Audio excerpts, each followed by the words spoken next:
All right. Well, why don't we get started here? Absolutely. So, first of all, thank you to everyone who is tuning in to our webinar here. The topic today is the HEALEY ALS platform trial. It's the first of its kind, the first platform trial in ALS. We are extremely grateful for all of the committed ALS patients, caregivers, and community members who are here today to stay informed and participate in research. In this day and age, with everything that's going on, there are so many circumstances that make participating really, really hard, and for everyone, and some more than others. And yet, here you are, continuing to show up and see how we move forward faster. So, thank you to all of the attendees who are listening in right now. And thank you as well to my team back at Unite, who worked behind the scenes to make this happen. It's going to be a fantastic discussion, and a special welcome and thank you to you, Dr. Sabrina Paganoni, who I'll introduce you momentarily. Let me just give some context here. So my name is Tanner Dagdalen. I'm the co-founder and CEO of Unite Genomics. My co-founder, Professor Anthony Joseph, and I started this company out of the University of California at Berkeley in order to take some of the technologies that we were developing for analyzing big data that are currently being used. The technologies we were using are being used at companies like Netflix and Amazon to analyze their big data right now. Our aim was to take those same technologies and apply them to health data, and specifically genomic data, so that we can address some of the diseases that are not well understood right now, like ALS. Through our technologies, we aim to increase our overall understanding of ALS, get more patients into trials faster, and cut years off the discovery cycle time for researchers. But in general, we envision a world where all patients are empowered to improve their health, and where no patient's disease goes untreated. And I'm sure, Dr. Paganoni, you can get behind that future. So this world is 100% possible. And the HEALEY ALS platform trial is a great example of how the ALS community is making huge strides towards creating this future. So a little bit about this event. We're very excited to have with us Dr. Paganoni, who is going to shed light on the ALS platform trial, for sure, point to opportunities for ALS patients and life sciences companies who are conducting research in ALS to get involved. We're expecting a very high attendance here, and I think we're well above where we even expected to be, which is fantastic. So if you know anybody who's trying to join but is having trouble due to Zoom's webinar attendee limit, the discussion is being live streamed to YouTube as well. So anybody who tries to join will get redirected there, and you can view it there. So what to expect here? So Dr. Paganoni will first be presenting the basic details of the HEALEY platform trial with slides for the first 20 or so minutes. And then we'll have a follow-up discussion. So if you have questions at any time during the event, please use the Q&A feature to submit your questions, and we will reserve as much time as possible for questions from the audience. If time is limited, we will send a follow-up message, an email with a recording of this event, as well as answers to some of the questions that we didn't get to after the event is over. So if you ask a question, we don't get to it, you may see an answer in the follow-up email with the recording. It's very similar to our first event. And if you didn't see the first event, feel free to go back to the same YouTube channel and watch that first event too. So now, without further ado, let me introduce Dr. Paganoni. So Dr. Sabrina Paganoni is a physician investigator at the HEALEY Center for ALS at Mass General. She's also the co-director of the Neurological Research Institute at the Massachusetts General Hospital, and an assistant professor at Harvard Medical School. Her research focuses on clinical trials and therapy development for ALS. She has served as the principal investigator of many ALS clinical trials and has been using novel neuroimaging techniques, biofluid biomarkers, and digital technology as measures of target engagement in these trials. Currently, and this is very relevant to our discussion today. She is the co-principal investigator of the HEALEY ALS platform trial, and her research has been funded by the NIH, several ALS foundations and nonprofits, as well as industry. So Dr. Paganoni, thank you for joining us today, and I'll let you take it from here. You can start your presentation. Thank you, and thanks everyone for being here today. It's really a pleasure to be talking to all of you, and I already see questions in the chat. That's a great question, so I'll make sure to address that as we move through the presentation. Thanks to everyone for participating and taking the time to learn more about the trial. Let me share my screen. I hope that you can see this, and I'm gonna go in slideshow in a second. Can you all see this? We can see it. Excellent. So this is my presentation, and really what I want to emphasize today is that the HEALEY ALS platform trial is up and running, enrolling participants. It's been a phenomenal community effort, and really the goal of everyone who's participating in the trial is to transform the ALS clinical trial landscape. As you said, I'm the co-principal investigation of the trial, working together with Dr. Mary Sukovic, who's the principal investigator, and we both work at the HEALEY Center and AMG Center for ALS at Mass General. Now you see many logos on the slide, and that's because there's many people that are contributing from different organizations, including academic organizations, industry, and lots of foundations that are really rallying around this concept. And this is because the only way to fight and ultimately beat ALS is by working together as a team. And that's what we're doing for this trial. So I'm hoping that by the end of the talk, you'll leave with three main concepts. That right now is the time to do a platform trial, that the platform trial is a trial that provides so many advantages that really that's the best fit for ALS right now. And that the HEALEY ALS platform trial is enrolling and making a lot of progress. And we certainly want to continue to keep you posted over the next few weeks and months.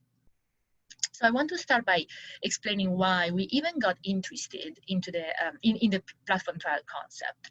So we learned from colleagues in cancer that if you set up a platform trial for your own disease field of interest, you can greatly accelerate therapy development. And that's exactly what we wanted to do. So the goal of the trial is to be able to develop and test multiple drugs for ALS in a way that's both time effective and cost effective. And I'm going to explain how we're going to do that. This is the right time for a platform trial for ALS because there are many drugs in development for this disease. So specifically, actually, if you compare ALS to other neuromuscular diseases, you'll know that ALS is the neuromuscular disease with the largest drug pipeline. We have hundreds of companies in the ALS space. We have thousands of investigators all over the world working to develop new treatments for this disease. And there's many treatments that are out there already available and just waiting to be tested. But really the motivation for all of this is what our patients keep telling us, that time is of the essence. And the person I think who said it best is Sandy, one person with ALS, who said the ALS clock is not the regular human time clock. It's a lot faster. And that's why we need to do trials on the ALS clock, not on the human time clock. And so we've set up the platform trial to do exactly that, to work on the ALS clock and to develop new treatments faster. How does that work? So traditionally, what most fields of medicine do, what we've been doing in ALS so far, is to test one treatment, one at a time. So let's say that I have one treatment that I think is promising. Traditionally, what I would do is to build a dedicated infrastructure, a clinical trial infrastructure, to test that one drug. And then what happens is that if that doesn't work, then I will just dismantle the stadium, dismantle the clinical trial infrastructure and move on, start from scratch. That's not very efficient because you have to always be in construction mode and can only test one drug at a time. And really, we cannot learn from each other. We can, one trial doesn't necessarily inform the one next to it. In the platform trial concept, instead, we do something that's dramatically different. So we build an infrastructure that's optimized for the one disease, so for ALS in this case. we build a platform that's optimized, that's open, and can remain open perpetually. So essentially until you find cures for that one disease.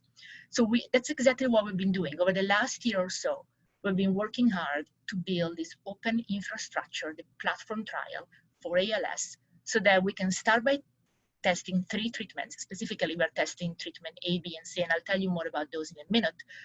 But then we're gonna continue to add more. We're not gonna limit ourselves to testing 3 treatments. We're gonna continue to add as they become available so that we can leverage this open infrastructure over and over again. So I told you that the platform trial concept offers several benefits over traditional trials. As I mentioned earlier, it cut down the time and the cost to get to the first effective treatments. In our estimates, it can cut down the cost of running trials by 1/3, and it can cut down time by 50% or even more than that. So how does that work? Well, the most important thing is that from a patient perspective, a platform trial approach also means less placebo and more options. And I'm gonna walk you through the journey for a participant. So let's say that somebody wants to enroll in a platform trial. So that's the graph on the slide. If you want to enroll in the platform trial, you can be assigned to any regimen or treatment, let's say treatment A, B, or C. So we are testing multiple treatments at the same time. That's already an improvement over previous trials where we were testing only one treatment at a time. So we give people basically the possibility of being exposed to more drugs. Then within each treatment or regimen, let's focus on regimen A, for example. Within that treatment, participants are then randomized to either active or placebo, but with a ratio that's very much in favor of active compared to placebo. So essentially, for every 4 people that enter regimen A, 3 will be assigned to active drug, and only 1 will be assigned to placebo. That means increasing the number of people on active drug greatly compared to traditional trials, where generally the chances of being on placebo are 50-50. Active or placebo are 50-50. Here we shifted the randomization ratio in favor of active, 3-1. And so you may wonder, so how is that possible? Well, that's possible because we are using a shared infrastructure, a common protocol, also known as master protocol, that allows us to share the data from the placebo participants. So from a participant's point of view, this is very much advantageous because you basically have more chances of being on active than placebo. And from a drug manufacturer point of view, that's still great because at the end of the day, by sharing placebo data, you can still compare your active treatment to a large enough placebo group that you have statistical power, which is something very important for a trial, to see a treatment effect if that treatment effect exists. I also told you that there's more options, and I'm gonna expand on that later on, but essentially the idea is that, again, there are more treatments that are available, and every site, every clinic that enrolls for the platform trial will enroll for all the treatment, all the regimens. So it doesn't matter, which clinic you enroll to, you all have the same opportunities to be assigned to any of the available treatments. And that's very different from what happens today, where maybe one clinic may offer one trial and a different clinic may offer 1 or 2 trials, but they're not always the same. Here, we're gonna basically equalize the options, geographically. So all participating sites are gonna be able to offer all regimens. Now, you may wonder, if this is so advantageous, how come this is the very first one? How come we didn't have a platform trial before? Well, that's because in order to build such an ambitious and large infrastructure that can accommodate an infinite number of drugs and can stay open over time, you really need to bring together the entire community to be able to really set this up for success from day one, launch it, maintain it. And that's exactly what we've been doing. So over the last year, we've really been bringing together the entire ALS community that includes investigators, ALS clinics, industry, patients, the FDA, so that together we could really design the best open infrastructure, optimal infrastructure, to be able to then launch and start testing drugs in a more efficient way. We recently launched, and the reason we were able to do so is because of the contribution of many people. And I briefly want to thank a few people who have been really instrumental in the design of the trial. We have a very engaged design committee that includes some investigators that are listed at the top, a phenomenal group of statisticians, really an army of statisticians from both MGH and Berry Consultants. Berry Consultants are a group of statisticians that specialize in the platform approach. So we really teamed up with a lot of people that have a lot of experience, not only in ALS, but also in platform trials. We also leveraged the experience of many people who are part of NEALS, which is a consortium of ALS clinics and centers that are that have a lot of experience with ALS. And so many of the investigators listed here provided input along the way based on their own scientific domain. So we had experts in genetics, biomarkers, different types of techniques, different aspects of ALS, because we really wanted, as I said, to design this the best possible way from the beginning. We were able to leverage the sites of the NEALS Consortium. The NEALS Consortium is an amazing group of network of trial-ready sites. So what that means is that these are ALS clinics where ALS patients from those locations go and get their clinical care, but they can also access research, including trials. And so by leveraging a network that already existed, we were able to really launch the trial effectively. We also use one central IRB. The IRB is the ethics committee that needs to give the green light to any trial, really. And specifically for this trial, instead of having 54 different IRBs, we only have one because we're all connected by the network, which means that it's a much faster process. So we started with 54 sites. The NEALS network has more sites than that, but we started with 54. They're listed on the map, and we cover a good portion of the country. We hope to be able to increase the number of sites in the future. We started with these 54 based on the ones who apply, and again, they were selected based on their experience, previous experience with ALS trials, and we really wanted to get the trial to as close as possible to where patients live. I understand that that's not as close for some people, but we're, again, this is what this is our starting point, and hopefully we'll be able to expand in the future. We also have a phenomenal clinical operations team. These are people who work in project management, data management, who provide all the electronic systems to support the trial, and they provide training, monitoring, and biostatistics. And this is again from the NEALS network that has these services as part of the Mass General and Barrow Neurological Institute core resources. And this is very important because when you run a trial, you really need to make sure that your data collection and kind of data acquisition and analysis are all good, are all top-notch, I would say, because it's very important to get high-quality data. And that's especially important in this trial because this trial could actually serve as a registration trial for new drugs if they're positive. So that's very important to really maintain a high level of high quality when capturing data. Something that's very dear to us is the continuous dialogue and collaboration with the patient community. We have a phenomenal group of patients that has been providing phenomenal input from day one, really. And we met with different patients from different organizations, whether it was in the context of an advisory panel or a conference or different webinars.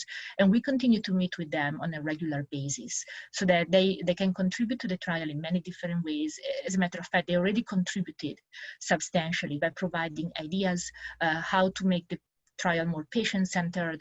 Essentially, every time we had to make a decision, we ran it by the patient committee because we really wanted them to be involved from day one. And then the next question is, how did we select the drugs? Well, we engaged the therapy evaluation committee that includes a team of ALS scientists, and they really vetted a number of drugs that are now in development. We issued a request for proposals, so we asked industry, would you be interested in testing your drug in this trial? And we had a phenomenal response with almost 30 applications from 10 countries, different companies, and also some academic researchers that had good ideas, good preclinical data, and wanted to test their drug in the context of this trial. So based on the recommendations of this committee, again, that includes scientists that review the lab data, preclinical data, other data to support the rationale for these drugs, 5 drugs were selected to enter the platform at this time. So we're starting with 3, We're going to add the other two shortly, but we continue to accept nominations. So the link here on the slide is for industry or investigators that have ideas and want to add more drugs. They can definitely submit their nominations, and those are accepted on a rolling basis. As a matter of fact, we are already in discussion with 3 additional companies for 2021. So we said, okay, we're going to start with the first set of drugs in 2020, but we already are working towards adding more drugs in 2021, and even more, could be accommodated, over the next few months, and submissions are accepted. We also partner from the FDA. I have to tell you, the FDA has been providing phenomenal advice. We met with them the first time in July 2019. It was a group of us, only the investigators, only the people from the core team went there, and then we returned later in November 2019, and we brought the first 3 companies, the teams that were going to test the drugs first in the trial. And so we all sat together around the table, all 3 companies, investigators, and the FDA, and we were so overjoyed really to receive the May Proceed letter in January of this year, so that we could proceed. So we're going to start with the first 3 drugs, A, B, and C, in no particular order. Those are zilucoplan, verdiperstat, and CNM-Au8. So what that means is that if somebody is enrolling in the trial right now, we are enrolling, they could be assigned to any of these 3 drugs. But then also, we're going to add the 4th drug, regimen D, that's pritopidine, later this year. And again, we are already planning to include more drugs in 2021. And so you can see just by this sort of flow that essentially this is really a very efficient machine where you can really test multiple drugs in parallel, as well as sequentially. We can continue to add. And so rather than doing testing one drug at a time, here we're really running a large scale operation. And all of this is so that we can accelerate the time to first effective treatments for people with ALS. Another feature of the trial I want to mention is the open label extension. So I told you before that there is a 3-to-1 randomization. So that means that for every 4 people who enter the trial, most of them, 3 out of 4, will go on active drug, and then 1 will go on placebo. So we still have a placebo component that's as small as you can get in the context of a trial like this, but we still have it. The good news is that after 24 weeks of participation, regardless of whether somebody was assigned to active or placebo, everyone who completes the trial will have the option to continue on open label extension for at least 1 year, if not longer. So they will receive active drug at the end of the participation in the placebo-controlled trial. And that's because the placebo-controlled trial is necessary scientifically for us to get clear answers about whether the drug works or not. We minimize the number of people on placebo to the extent that was possible, but nevertheless, we have to keep a small placebo group. But at the end of the 24 weeks, or about 6 months, everyone will be given the option to go on active treatment as part of the open label extension.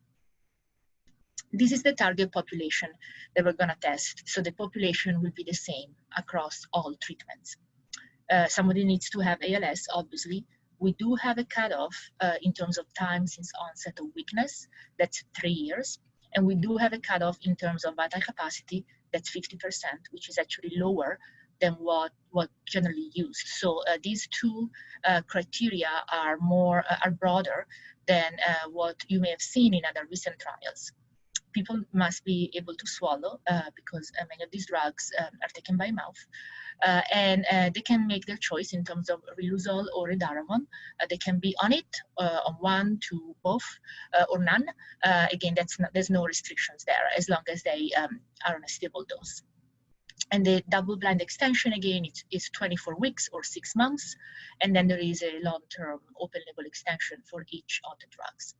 And I want to say that we did spend a lot of time and effort working with our statisticians and also working with patient representatives to define the inclusion criteria, because we recognize that while being much broader than many other trials, not everyone can be included. And I'll go back to that later when we talk about expanded access.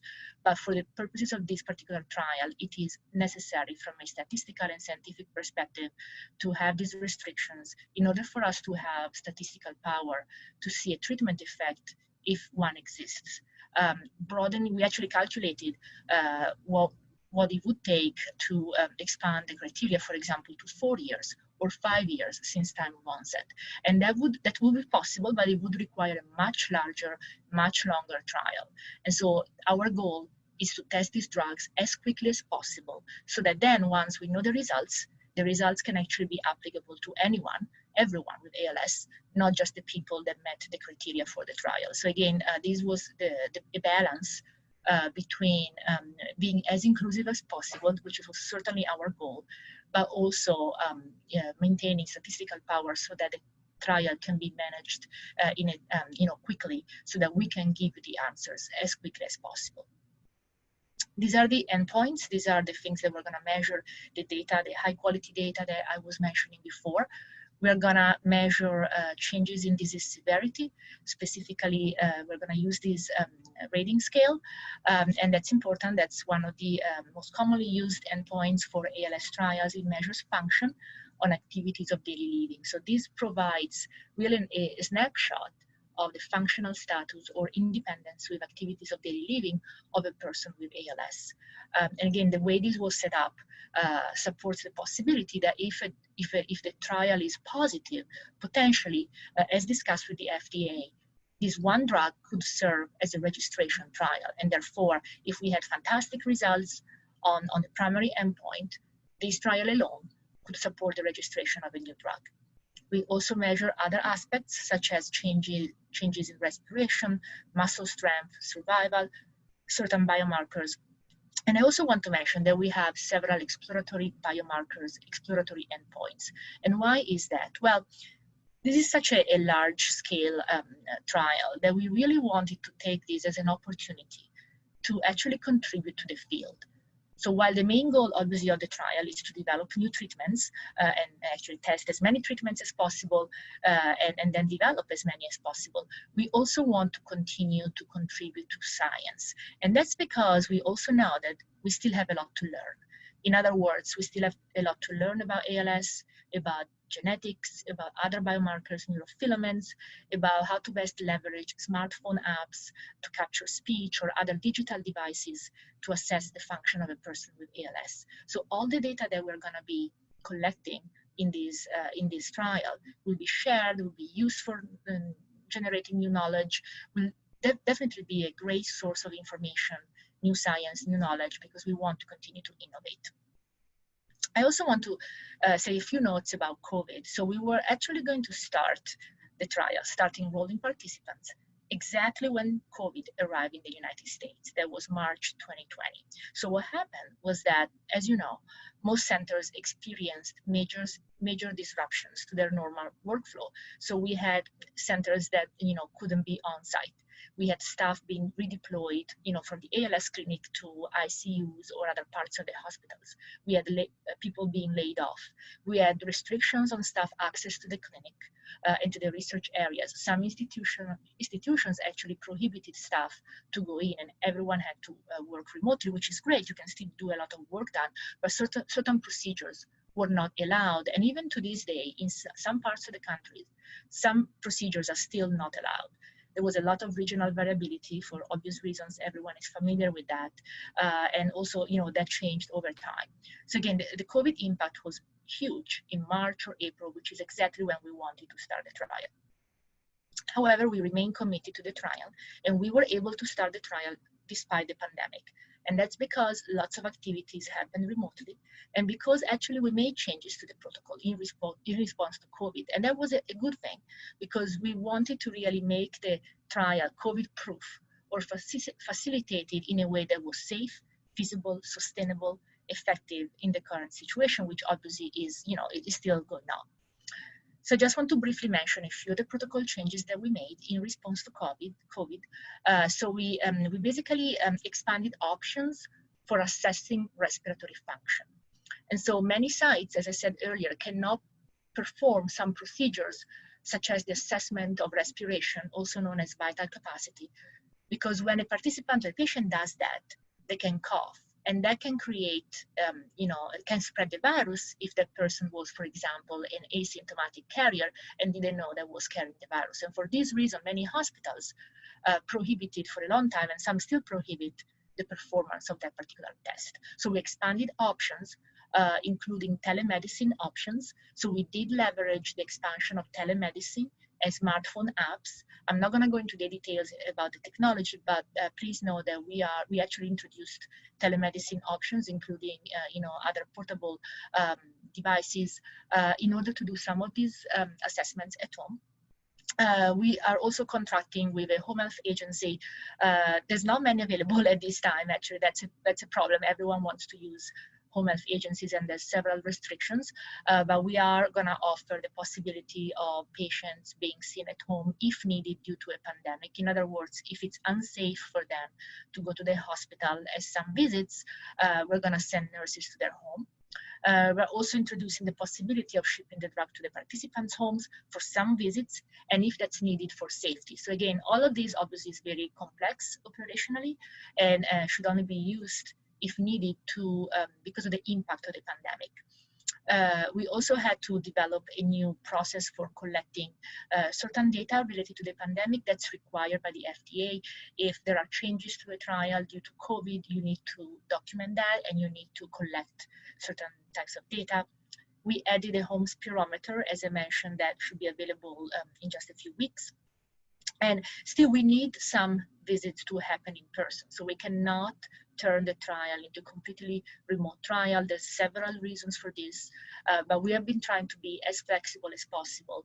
And I would say that, some people have asked us, is there any learning that we could have from COVID? And absolutely. So we introduced a number of things to be able to start the trial safely, and actually to enhance the trial in a way by introducing some of these measures. So we did learn from COVID, and we did leverage that. So nevertheless, we couldn't start in March, but we did start in July. So we are currently enrolling participants.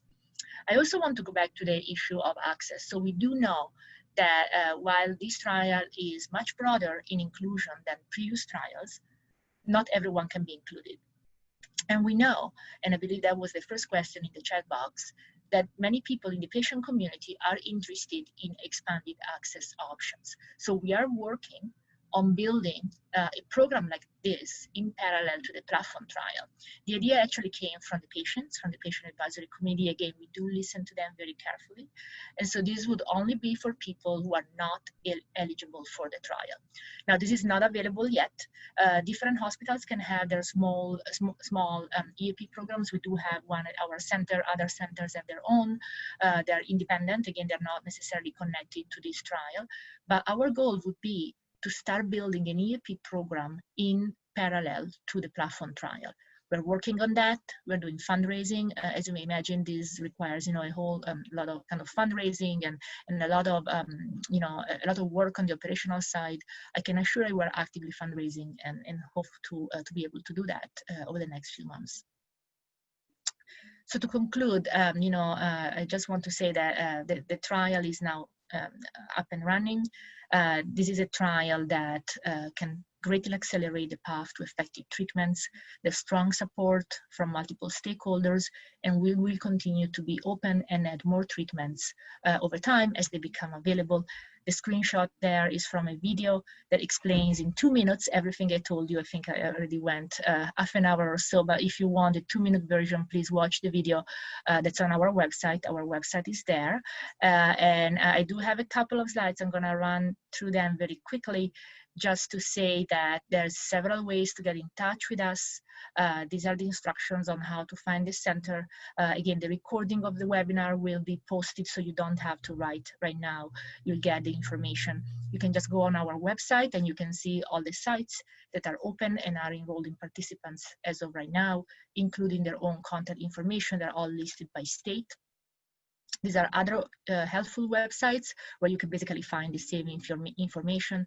NEALS is the website of the consortium that is part of this trial, and clinicaltrials.gov is the government's website where, if you can put the identifier that's on the slide, then it will bring you right to the platform trial. And lastly, we do have a central patient navigator, a central phone number, an email that's actually manned by human beings. So, so they check this every day. So if you have any questions about the trial, please don't hesitate to reach out. We also do push out information periodically about the platform trial, but also about other research opportunities. So if you're interested in receiving these updates, please sign up for the ALS Link newsletter that we run out of the Healy Center. And again, that's the website right there. So that was my last slide. I know it's a lot of information, but I'm glad this can be recorded. So this was recorded so that you can see it again if you want to take notes and get the phone numbers, etc., for you to use. And again, we really want to continue this conversation. We very much view this trial as a partnership with the community, the entire community. First of all, obviously our patients and their families. And so we will continue to offer webinars as part of different series, different platforms. We want to be available and answer your questions. And so with that, I think we can answer a few questions live. Yeah, definitely. Dr. Paganoni, I just want to say thank you for all that information. Absolutely fantastic. And just for everyone who's listening in, we'll send out the recording to make sure everyone can review it. We'll also make sure that each of those links is put in a convenient place for you. We'll pull them out and put them in the email as well, so that you have, if you're a researcher at a life sciences company, you have a link to the submission form to submit proposals.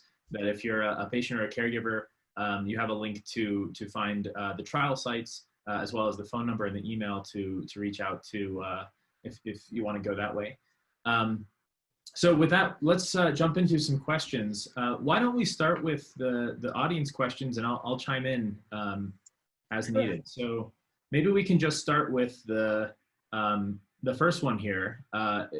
We talked about the expanded access component, and I think there's a question of at what point in the platform trial will drug be made available through the expanded access program? Right, so we're working hard on adding that component. So I cannot give you an exact timeline. That depends on drug availability, funding, and other considerations. But we certainly want to make this happen. We are already working in that direction. So I just have a quick follow-up question on that. So you mentioned that fundraising is actively ongoing for the expanded access program. Just quickly, in case there's an opportunity, how can the community help? Is there anything that either the researchers who are listening in from different life sciences companies, or patients or caregivers or physicians who are listening in here, is there anything that they can do to help accelerate that process? Yeah, I mean, absolutely. There's many, there's many opportunities to contribute. And so again, you can go on our website and they're all listed there. Got it. The next question was, how come some trial sites have started enrolling while others have not? Right, so that's always the case when we run clinical trials, and that's because there are some steps that needs to be taken on the administrative side of things to be able to, for a trial to, actually start enrolling participants. There's been regional variability, as you know, on the impact of COVID, so that has impacted different sites differently. So I can assure that all of them are working hard to start enrolling participants. We really aim at starting enrolling at all sites by, hopefully by October, we should be able to have all of them up and running. And the next question was related to, I think the question was, will all patients that want to be in the trial be accepted? You went over the inclusion criteria already, right. But maybe you can speak to the overall capacity of the trial. Right. So the good news is that the trial has great capacity. Actually, I didn't mention the numbers. You're right. So every regimen or every treatment will enroll 160 participants. So that's a lot of patients. If you think that you have to multiply that by 3 just right now, and that we are adding number 4 in the fall, and then we are planning on adding several in 2021. And we will continue to add. So the overall capacity will continue to increase, or, we'll always have slots available. And that's exactly when I say that the trial is giving more access and more options, that's exactly what I mean. That regardless of your location, and again, we should be able to activate all sites very soon. Once all sites are up and running, regardless of where you are, you can have access to all the drugs. You can be assigned to any of the drugs that are being tested in the trial at that time. And because we will continue to add drugs, there isn't that worry that, sort of we are going to run out of spots. Assume that we continue to add. That's our goal. Again, we want to continue to add drugs so that we can continue to add participants and enroll them. There are some inclusion exclusion criteria, as you pointed out, and that's important to be able to test the drugs quickly so that we can give you answers as fast as possible. So if a drug doesn't work, we want to be able to test, to be able to tell very quickly, so that then we move on to the next drug. That's why we need those inclusion exclusion criteria. There are other trials that have different inclusion exclusion criteria. So I just want to say this is not the only trial, obviously. It's important to consider all options out there. This is broader than others. And again, we're also working on expanded access options. Hopefully we'll be able to add them soon. No, I think, for this, for the people who are listening in here, obviously, there's tremendous interest in participating in the trials. And you mentioned that you're going to be expanding the capacity over time. So maybe for those researchers within the life sciences industry who are listening in and may be interested in submitting a proposal, can you speak to what makes a good proposal very briefly? In particular, there's one point that I think a lot of patients are now thinking about, which is, how patient-centric is the trial? And is that one of the criteria that you use when you're evaluating which proposals to take on? So the trial was designed, again, to be patient-centric, and whenever a new drug is added, it will use the same general concept. So the different regimens are all similar to each other in that respect.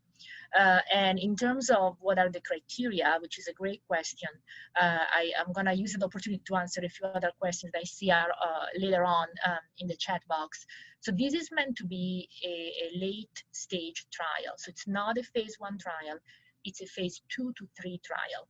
So what that means is that in order for a drug to qualify, we expect some of the early phase trials to have already occurred, either in ALS or in other populations. So we need strong preclinical science in ALS models or other neurological models, as well as some early phase data from other trials, whether they are in ALS or in other populations, that will make us comfortable and confident that the drug is safe, that we know the dose, that we know that it does engage the target in humans. So if companies have already produce that level of evidence, then it's time for them to enter this more phase 2 to 3 trial space, where we can tell if the drug is effective or not. And can you speak to, I think there's a combo question here, which is, as a participant in the trial, would a potential participant be precluded from participating in the trial if they're already participating in another trial? Right. That question, there's a couple of questions about that. For example, if somebody is in another trial, or also if you can participate in more than one regimen within the platform. Those are all great questions. So you can never do 2 experimental trials at the same time, but you can do them sequentially. So for example, if you completed a stem cell trial and there's appropriate washout, which is generally a month, then people can be enrolled in the platform trial. If you participate in one regimen within the platform trial, you cannot participate in 2 regimens at the same time, but you can do that sequentially. So at the end of the 24 weeks or 6 months of placebo randomized trial, people will have the option to either continue on active drug, that's the open label extension, or they have the option to decline that, and they can rescreen if they're still eligible, they can be assigned to a different regimen. Got it. So at the end of the first regimen, they're considered a kind of treatment naive patient that has to be randomized again. Right, so that already happens in clinical trials, right? So when you have independent trials, you can finish one and then move on to another. So again, it's already possible to do trials sequentially.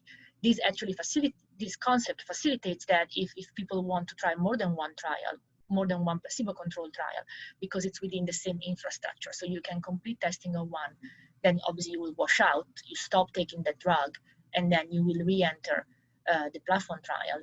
You still need to be eligible, and if so, then they can be assigned to another trial, to another regimen.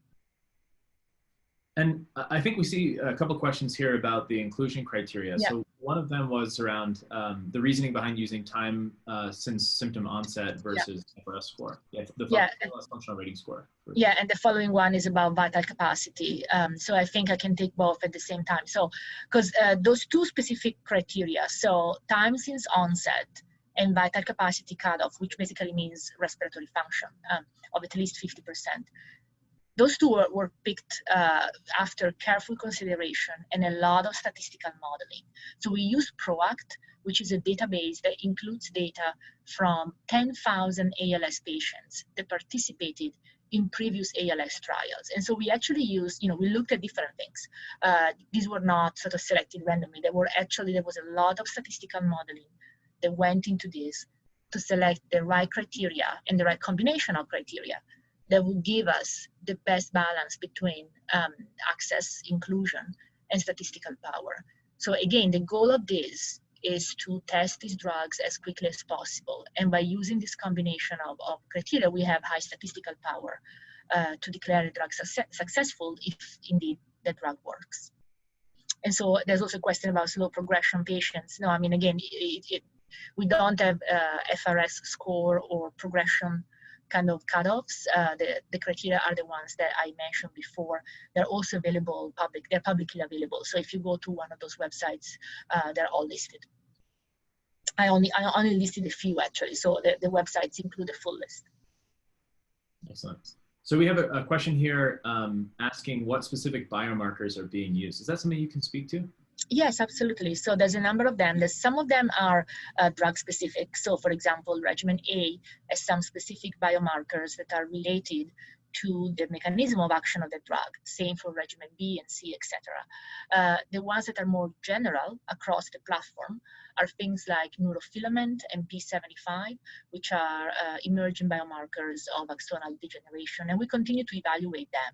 There's other questions about considering other endpoints, for example, the Rhodes scale, which we did consider, as well as other biomarkers. Absolutely, we're considering all of this as the science continues to evolve and develop new biomarkers or new scales. One thing that we can do is to adapt the trial. One thing I didn't mention specifically is that this is an adaptive trial. So what that means is that this platform that we built as an optimized infrastructure as of 2020 can continue to evolve over time. And so if there is another biomarker, let's say that somebody discovers a specific biomarker next year, we can add it to the platform. So that's, that's a very important point. So we will continue to get better and include more drugs. I see some questions about the drugs themselves, if they're taken orally and what their mechanism of action is. Do you want me to take those? Yeah, sure. Why don't you go into that? Yeah, because I think I didn't really spend too much time there. But basically, the mechanism of action of these drugs is very different. And the reason is that we don't know which target or which mechanism is the best for ALS. So we're really casting a broad net. The first treatment, regimen A, zilucoplan, is a complement inhibitor. So for example, some of the biomarkers in that regimen are related to complement activation. And that's basically sort of a drug that works on inflammation. The second one, verdiperstat, regimen B, is also a drug that works on neuroinflammation, but in a different way, targeting myeloperoxidase, which is a component of the inflammatory response in the brain, specifically related to microglia. So we do have biomarkers for that. The third drug, CNM-Au8, works on energy production and metabolism, and we have biomarkers related to that. The fourth drug that we're going to add in 2020, regimen D, or predopidine, it targets the sigma-1 receptor, which is a different receptor that's involved in neurodegeneration.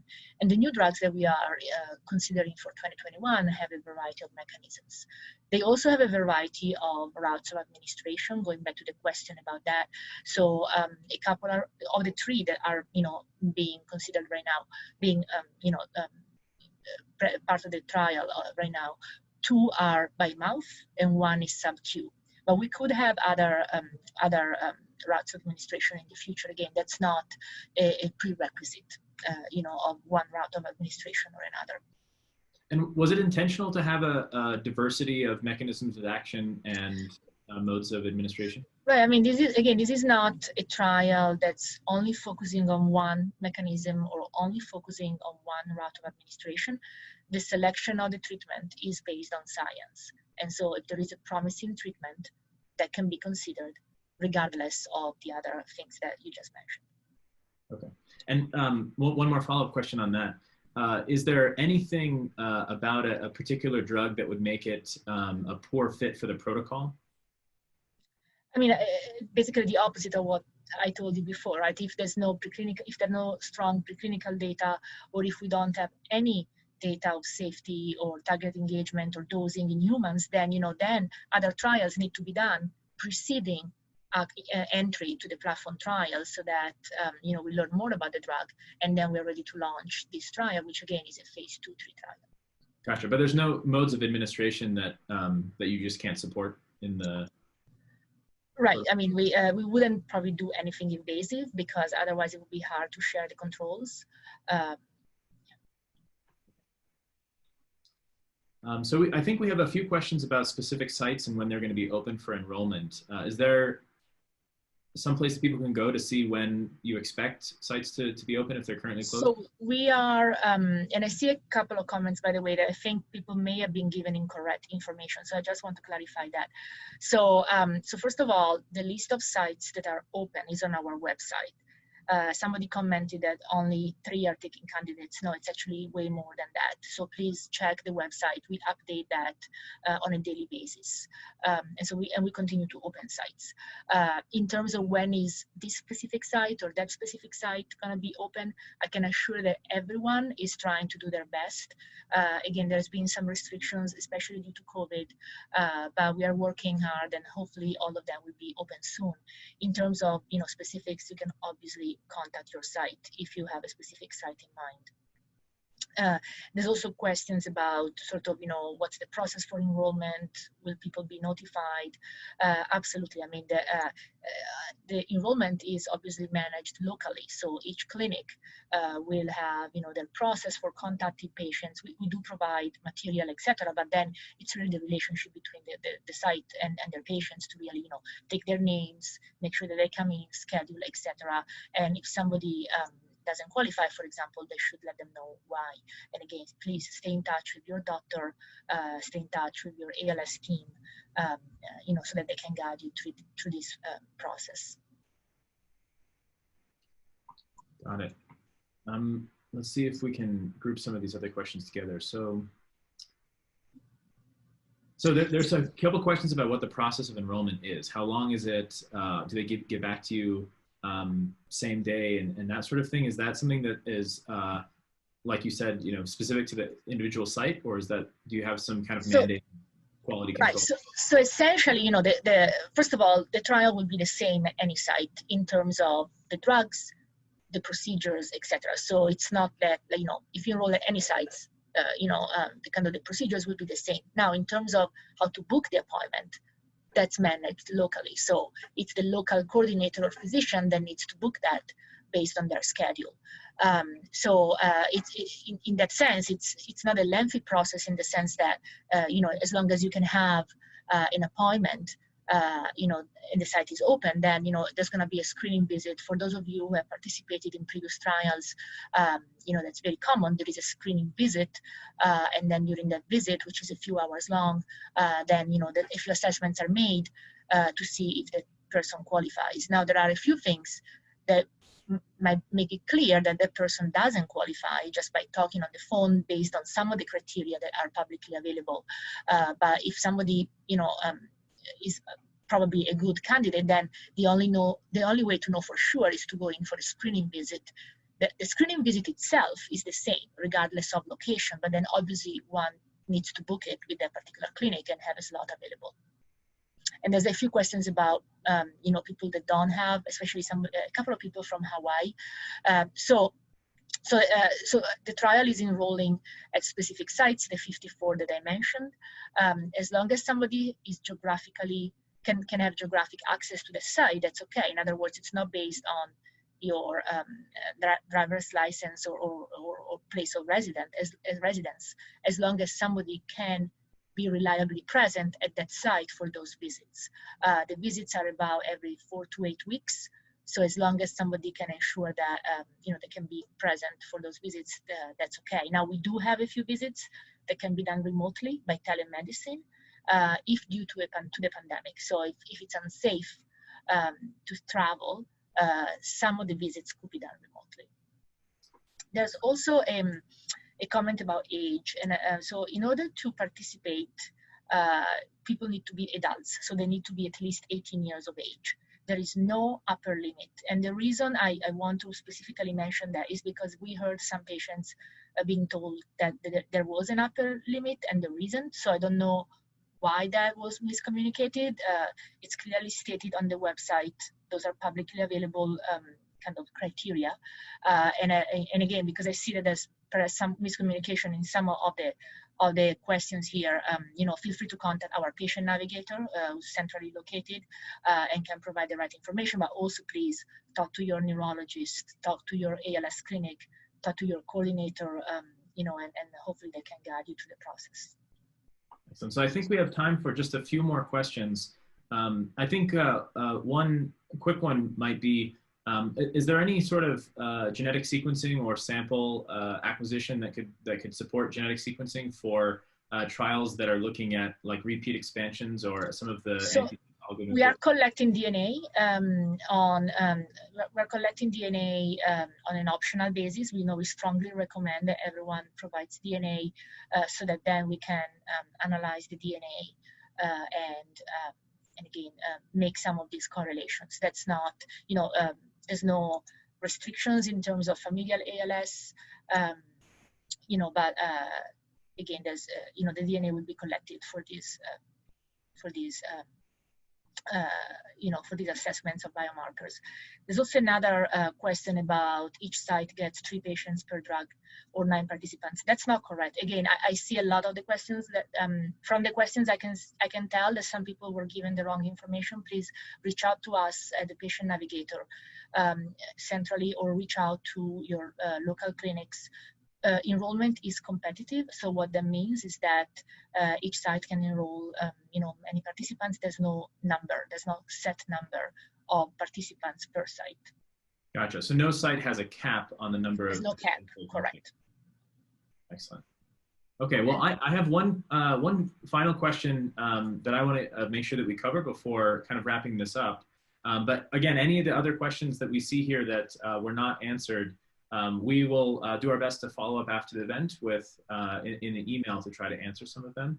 One question I wanted to make sure to get to was, what are some of the benefits in terms of speed that some of the industry partners that you work with are seeing now, and what is how are they feeling about that benefit? I think it's a great win-win situation for everyone involved, including industry partners.